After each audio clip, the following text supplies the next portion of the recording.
برېښنا ښوونکي د برېښنا څلورو لویو او مهمو پروژو د پانګونې له لارې د پلي کولو هوکړلیک د افغانستان د کانونو او پترولیم وزیر او د اماراتي شرکتونو د رهبرۍ پلاوي او نظار هیئت غړي ښاغلي ملا هدایت الله بدري او د ازبکستان د انرژي وزیر ترمنځ د ریاست الوزرا اقتصادي مرستیال ښاغلي الحاج ملا عبدالغني برادر اخوند، د ازبکستان لومړي وزیر، د افغانستان برېښنا شرکت او د اماراتي شرکتونو استازو په حضور سره لاسلیک شو.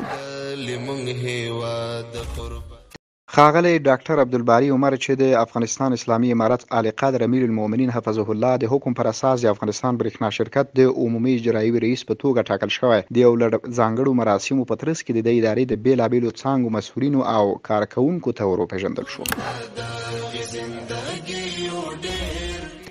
د سرخان په لخمري 1500 کیلو ولټ برېښنا لیږدمزي د ارغندې سب سټیشن پراختیا، د بطخاک ننګرهار شیخ مصري 220 کیلو ولټ برېښنا لیږدمزي غځولو او د شیخ مصري سب سټیشن جوړولو په اړه د افغانستان برېښنا شرکت استازو او د ازبکستان تخنیکي پلاوي ترمنځ